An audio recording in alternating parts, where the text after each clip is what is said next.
நீங்க ஒரு 15,000 இருந்து 18,000 ரூபாய்க்குள்ள ஒரு ஃபோன் பார்த்துட்டு இருக்கீங்கன்னு வச்சுங்களேன், இந்த ஃபோனை நீங்க கண்டிப்பா கன்சிடர் பண்ணலாம். அதுக்காக இதுல குறையே இல்லையான்னு கேட்டா அப்படிலாம் கிடையாது, இருக்கதா செய்யுது. இது Realme P1 Speed எடிஷன். இந்த ஃபோன் மட்டும் இல்லாம இன்னும் எக்கச்சக்கமான ஃபோன் வந்து நம்ம ஓனா வாங்கி ரிவ்யூ பண்ணிட்டு இருக்கோம். நல்ல கண்டென்ட்டுக்கு சப்போர்ட் பண்ண விரும்புறீங்கன்னா மறக்காம சப்ஸ்கிரைப் பட்டனை ஹிட் பண்ணிக்கோங்க. ஃபர்ஸ்ட் இதோட பாக்ஸ்ல இருந்து ஸ்டார்ட் பண்ணுவோமே. வழக்கமா கொடுக்குற அதே எல்லோ கலர் பாக்ஸ் தான் கொடுத்துருக்காங்க. பாக்ஸ் கண்டென்ட் எல்லாத்துக்கும் தெரிஞ்சதுதான். சில ஸ்மார்ட் போன்ஸ் மாதிரி சார்ஜர் எல்லாம் கட் பண்ணல. இங்க உங்களுக்கு 45 வாட்கான சார்ஜர் பாக்ஸ்லயே கொடுத்துருக்காங்க. உங்களுக்கு type C to type A cable கொடுத்துருக்காங்க. சில பேப்பர் ஒர்க்ஸ், சிம் எஜெக்டர் பின், அப்புறமே ஒரு குவாலிட்டி கேஸ்லாம் கிடையாது, ஒரு பேசிக்கான சிலிக்கான் கேஸ் தான் கொடுத்துருக்காங்க. அடுத்தது இந்த போனோட டிசைன் பக்கம் வரும்போது உங்களுக்கு ரெண்டு டிஃப்ரெண்ட் கலர்ல கொடுத்துருக்காங்க. நம்ம கையில இருக்கிறது டைட்டானியம் கலர், இது இல்லாம ஒரு ப்ளூ கலர் வேரியண்ட்டும் அவைலபிளா இருக்கு. இங்க வழக்கமா வர அதே சர்க்குலர் பேட்டர்னுக்கான டிசைன் தான் பேக்ல இருக்கு. சரி, இங்க உங்களுக்கு ஓவரால் பில்டுக்கு பிளாஸ்டிக் பில்டு தான் கொடுத்துருக்காங்க. பேக்கும் பிளாஸ்டிக் தான், சைட் ஃப்ரேமும் பிளாஸ்டிக் தான். இங்க பட்டன் வந்து ரொம்ப கிளிக்கியா தான் இருக்கு. லெஃப்ட்ல எதுவுமே கிடையாது. ரைட் சைடுல வால்யூம் பட்டனும் பவர் பட்டனும் கொடுத்துருக்காங்க. டாப்ல உங்களுக்கு 3.5mm ஜாக் ரீட்டன் பண்ணிருக்காங்க. ஒரு செகண்டரி ஸ்பீக்கர், அப்புறம் உங்களுக்கு ஒரு செகண்டரி நாய்ஸ் கேன்சலேஷன் மைக் இருக்கு. பாட்டம் சைடு வந்தோம்னா பிரைமரி ஸ்பீக்கர், பக்கத்துல டைப் சி போட்டு பிரைமரி மைக், அப்புறம் சிம் கார்டு ட்ரே. இங்க உங்களுக்கு ரெண்டு சிம், அப்படி இல்லைன்னா ஒரு சிம் ஒரு மெமரி கார்டு போறதுக்கான ஹைபிரிட் சிம் ஸ்லாட் தான் கொடுத்துருக்காங்க. சரி, இதெல்லாம் ஓகே. இங்க ஓவரால் பில்டுக்கு IP65 ரேட்டிங் கிளைம் பண்ணிருக்காங்க. தண்ணிக்குள்ள போட்டு விளையாடுறதுக்கான ரேட்டிங்லாம் கிடையாது. நார்மலான வாட்டர் ஸ்ப்ரேல இருந்து ஈஸியா தப்பிச்சுக்கும். சரி, அதெல்லாம் ஓகே. இப்போ டிஸ்பிளே பக்கம் வந்தோம்னா இங்க 6.67 இன்ச்ல Full HD OLED டிஸ்பிளே தான் கொடுத்திருக்காங்க. இதோட பெர்ஃபார்மன்ஸ் இந்த பிரைசிங்ல தாறுமாறா தான் இருக்கு. பாட்டம்ல உங்களுக்கு சின்ன கொஞ்சம் இருக்கதா செய்யுது. உங்களுக்கு பிரைட்னஸ்னு வரும்போது இன்டோர்லயும் சரி அவுட்டோர்லயும் சரி நல்லா மேனேஜபிளா தான் இருந்துச்சு. இங்க உங்களுக்கு 600 நெட்ஸ்க்கான டிபிக்கல் பிரைட்னஸும் 2000 நெட்ஸ்க்கான பீக் பிரைட்னஸும் கொடுத்திருக்காங்க. அது மட்டும் இல்லாம இங்க உங்களுக்கு HDR கண்டென்ட்லாம் யூடியூப்ல வாட்ச் பண்ண முடியும். 4K 60 FPS வரையும் உங்களால யூடியூப்ல வாட்ச் பண்ண முடியும். குவாலிட்டியில எந்த காம்ப்ரமைஸும் இல்ல, நல்லாவே தான் கொடுத்திருக்காங்க. இதுல இருக்கிற ஒரே குறை என்னன்னா டிஸ்பிளேல என்ன ப்ரொடெக்ஷன் யூஸ் பண்ணிருக்கான்னு சொல்லிட்டு கிளியரா எங்கேயுமே மென்ஷன் பண்ணல. அப்புறம் இந்த போன்ல உங்களுக்கு 5000 mAh பேட்டரி தான் கொடுத்திருக்காங்க.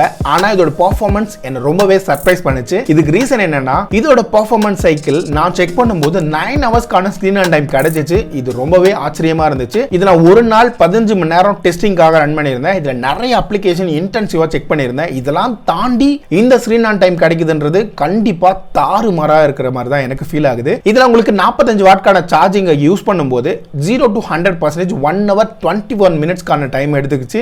இது வந்து கொஞ்சம் ஸ்லோ, மேபி 1 hour 10 minutes அப்படின்றது ஓரளவுக்கு டீசென்டான டைமிங்கா இருந்திருக்கலாம். சரி, இதெல்லாம் ஓகே. இதோட பெர்ஃபார்மன்ஸ் எப்படி பண்ணிருக்காங்கன்றதையும் பார்த்தலாம். இங்க டைமென்சிட்டியோட 7300 எனர்ஜின்ற ப்ராசஸர் தான் யூஸ் பண்ணிருக்காங்க. இதோட பெர்ஃபார்மன்ஸ் பத்தி பேசும்போது பிராண்ட் வந்து ஒரு 7.5 லட்சத்துக்கான ஆண்ட்ராய்டு ஸ்கோர் கிளைம் பண்ணிருந்தாங்க. ஆனா ஆக்சுவலா நம்ம செக் பண்ணும்போது நம்மளுக்கு ஒரு அரௌண்ட் 6.7 lakhs சொல்லிமான ஸ்கோர் கிடைச்சிச்சு. கிக்பென்ச்சோட ஸ்டெபிலிட்டி வந்து ஓரளவுக்கு டீசென்டா இருந்துச்சு. இங்க 3D மார்க்கோட ஸ்ட்ரெஸ் டெஸ்ட்ல உங்களுக்கு 99% ஸ்டெபிலிட்டி கிடைச்சிச்சு. உண்மையாலுமே அது நல்லா தான் இருந்துச்சு. ஆனா இங்க தெர்மல் த்ராட்லிங் வரும்போது எனக்கு ஒரு 75% ஸ்டெபிலிட்டி தான் கிடைச்சிச்சு. அதோட பெர்ஃபார்மன்ஸ் இன்னும் கொஞ்சம் பெட்டரா இருந்திருக்கலாம். சரி, அதெல்லாம் ஓகே. இப்போ ரியல் லைஃப் டெஸ்டிங்க பத்தி பேசும்போது இங்க கேமிங்க்கு இது ரொம்பவே மார்க்கெட் பண்ணியிருந்தாங்க. இந்த பிரைசிங்ல நான் 90 FPS வந்து த்ரூ அவுட் நிறைய கேமிங்ல தரேன்னு சொல்லிட்டு. ஆனா ஆக்சுவல் ஃபேக்ட் என்னன்னா இந்த போன்ல உங்களுக்கு BGMI இன்னைக்கு டேட் வரலையும் லேட்டஸ்ட் செக்யூரிட்டி பேட்ச் முதற்கொண்டு அப்டேட் பண்ண பின்னாடியுமே எனக்கு 60 FPSக்கான சப்போர்ட் தான் கிடைக்குது. ஆனா ஒன்னு சொல்லி ஆகணும், இதோட பெர்ஃபார்மன்ஸ் நல்லா தான் இருக்கு. முக்கியமா நீங்க 15,000 இருந்து 18,000 ரூபாய்க்குள்ள ஒரு போன் நீங்க கேமிங்காக தேடுறீங்கன்னா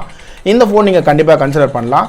இங்க 60 FPS வந்து ஃப்ரேம் டிராப் பெருசா இல்லாம ஓரளவுக்கு மேனேஜபிளா தான் ரன் ஆச்சு. அது மட்டும் இல்லாம நீங்க CODலாம் போயிருந்தீங்கன்னா 90 FPS சாலிடான பெர்ஃபார்மன்ஸ் கிடைக்குது. அப்புறம் இன்னொரு விஷயம் நான் சொல்லியே ஆகணும், இதோட ஹீட்டிங் மேனேஜ்மெண்ட் நல்லாவே இருந்துச்சு. இந்த டிவைஸ்ல மேக்ஸிமமா ஒரு 40 டிகிரி 42 அந்த மாதிரி தான் போகுது. மேஜரான ஹீட்டிங் ப்ராப்ளம் இந்த போன்ல கண்டிப்பா கிடையவே கிடையாது. அது மட்டும் இல்லாம நார்மல் டாஸ்க்லாம் ரன் பண்றீங்கன்னா ரொம்பவே ஸ்மூத்தா ரன் ஆகுது. நீங்க ஒரு அப்ளிகேஷன் டு அப்ளிகேஷன் ஸ்விட்ச் பண்ணும்போது சரி, அப்ளிகேஷன் ஓபன் பண்ணும்போது சரி, இதோட ஸ்பீட் நல்லாவே இருக்கு. இங்க ஸ்பீட பத்தி பேசும்போது ஸ்டோரேஜ் ஸ்பீட பத்தியும் ஆகணும். இங்க உங்களுக்கு ரெண்டு ஸ்டோரேஜ் ஆப்ஷன் கொடுத்திருக்காங்க. அது மட்டும் இல்லாம UFSல 3.1 ஸ்பீட் யூஸ் பண்ணிருக்காங்க. இதோட பெர்ஃபார்மன்ஸ் டெஸ்டிங் நான் செக் பண்ணும்போது அரௌண்ட் 800 ல இருந்து 1500 mbps கான ரீட் அண்ட் ரைட் ஸ்பீட் கிடைச்சிச்சு. இது ரொம்பவே சாலிடான பெர்ஃபார்மன்ஸ். இந்த பிரைசிங்க்கு UFS 3.1 ஸ்டோரேஜ் ஸ்பீட்ன்றது தாறுமாறு. சரி, இது வரைக்கும் பார்த்த வரைக்கும் இதோட டிஸ்பிளே, பெர்ஃபார்மன்ஸ், பேட்டரி எல்லாமே தாறுமாறா கொடுத்திருக்காங்க. இதே பெர்ஃபார்மன்ஸை கேமராலையும் கொடுக்குமான்றதை இப்ப பார்க்க போறோம். ஃபர்ஸ்ட் இங்க பின்னாடி இருக்கிறது 50 மெகாபிக்சலுக்கான பிரைமரி சென்சார். மீதி ரெண்டுமே சும்மா டம்மி தான், அதனால பெரிய யூசேஜ் எதுவுமே கிடையாது. ஃபர்ஸ்ட் நீங்க டே லைட்ல பிக்சர்ஸ் எடுக்கும்போது நல்ல டீடைல்ஸ் கொடுக்குது. நார்மல் சீனரிஸ்லாம் எடுக்கும்போது ஹியூமன் சப்ஜெக்ட்ல கொஞ்சம் சாஃப்ட்னஸ் இருக்கு, இருந்தாலும் டீடைல்ஸ் நல்லாவே கொடுத்திருக்காங்க. இதுல போர்ட்ரேட் பிக்சர்ஸுமே நல்லாவே இருக்கு. ஆனா போர்ட்ரேட்ல ஒரு சில நேரங்கள்ல இன்கன்சிஸ்டன்டா பெர்ஃபார்ம் பண்ணுச்சு. சில நேரங்கள் நேரங்கள்ல இந்த லென்ஸ் வந்து பிளாக் ஆன மாதிரி காட்டுது. அதாவது போர்ட்ரேட் வந்து அந்த அளவுக்கு டிடெக்ட் ஆகல. சரி, இப்போ லோ லைட் பர்ஃபார்மன்ஸ் போகும்போது மேஜரா நீங்க பெரிய டீடைல்ஸ் வந்து இந்த போன்ல நீங்க எதிர்பார்க்க முடியாது. ஓரளவுக்கு டீசென்டான அவுட்புட் கிடைக்குது. நிறைய நேரங்கள்ல ஷேக்கியான பிக்சர்ஸ் கிடைக்குது. சோ இங்க டே light performance okay, low light சொல்லிக்கிற அளவுக்கு இல்ல. அடுத்தது இங்க ஃப்ரண்ட் சைடு வரும்போது 16 மெகா பிக்சலுக்கான சென்சார் கொடுத்திருக்காங்க. இங்கேயுமே உங்களுக்கு டே லைட் அவுட்புட் வந்து ஓரளவுக்கு நல்லாவே பண்ணிருக்காங்க. போர்ட்ரேட் பிக்சர்ஸ்மே சொல்லிக்கிற லெவலுக்கு தான் இருக்கு. இங்கேயுமே லோ லைட் வந்து நல்லா அடி வாங்குது. வீடியோ சைடு வரும்போது பேக்ல உங்களுக்கு 4K 30 FPS சொல்லிமான சப்போர்ட் கொடுத்திருக்காங்க. இதோட பெர்ஃபார்மன்ஸ் பத்தி பேசும்போது நல்லா ஷேக்கிங்கான வீடியோஸ் தான் கிடைக்குது. ஒரு இடத்துல ஃபிக்ஸ்டா வச்சு எடுக்கும்போது டீசென்டான அவுட்புட் எதிர்பார்க்கலாம். அடுத்தது ஃப்ரண்ட் சைடு வரும்போது உங்களுக்கு 1080p 30 FPS வல்லியமான வீடியோ சப்போர்ட் தான் கொடுத்திருக்காங்க. இங்கேயுமே அவுட்புட் வந்து ஃபிக்ஸ்டா வச்சுட்டு எடுக்கும்போது நல்லா இருந்துச்சு. ஆனா மூவ்மெண்ட்ல நல்லாவே ஷேக் ஆகுது. சரி, இங்க ஓவராலா கேமராவை பொறுத்த வரைக்கும் ஒரு 3 out of 5 அப்படின்ற மார்க் கொடுக்கலாம். இப்போ அடுத்தது இதோட சாஃப்ட்வேர்ஸ்.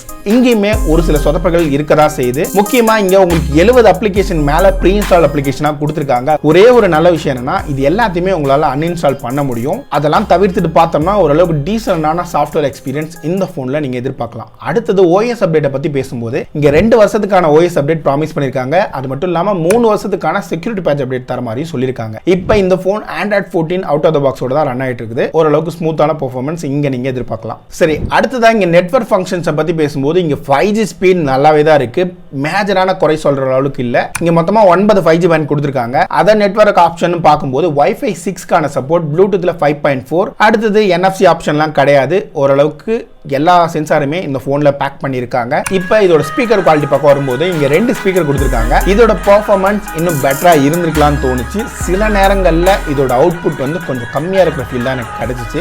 ஏதோ ஒன்று மிஸ் ஆகுதுன்ற அந்த ஃபீல் இருந்துகிட்டே இருந்துச்சு இந்த பர்டிகுலர் போன்ல. சரி, ஓகே, ஃபைனலா அந்த போனோட பிரைசிங் பத்தி பேசும்போது இங்க 2 பிரைசிங் ஆப்ஷன் கொடுத்திருக்காங்க. 8GB 128GB வேரியன்ட் சில கார்டு ஆஃபர்லாம் போக உங்களால 15,000 ரூபாய் வரைக்கும் சில நேரங்கள்ல வாங்க முடியும். இதே 12GB 256GB வேரியன்ட் சில கார்டு ஆஃபர்லாம் போக 19,000 ரூபாய் வரைக்கும் வாங்க முடியும். இங்க ஃபர்ஸ்ட் ஸ்டோரேஜ் ஆப்ஷனை நீங்க கண்டிப்பா ட்ரை பண்ணி பார்க்கலாம். இந்த 12256ன்ற அந்த ஆப்ஷன்ல இருக்கிற பிரைசிங்க்கு இன்னும் எக்கச்சக்கமான ஆப்ஷன் இருக்கு. ஃபைனலா டிஸ்ப்ளே, பெர்ஃபார்மன்ஸ், பேட்டரி இந்த மாதிரி ஆஸ்பெக்ட்ல நீங்க இந்த போனை கண்டிப்பா கன்சிடர் பண்ணலாம். முக்கியமா 15,000 ரூபாய் செக்மெண்ட்ல கேமிங்க்கு ஒரு போன் பாக்குறீங்கன்னா இந்த போன் ஒரு நல்ல ஆப்ஷனா தான் இருக்கிற மாதிரி எனக்கு ஃபீல் ஆகுது. உங்களோட கருத்து என்னன்றதை கீழே இருக்கிற கமெண்ட்ஸ்ல சொல்லுங்க. இன்னும் நிறைய வீடியோஸ்ல பார்க்கிறதுக்கு முன்னாடி மறக்காம சப்ஸ்கிரைப் பண்ணி ஹிட் பண்ணிக்கோங்க. நம்ம சேனலை விசிட் பண்ணி பாருங்க.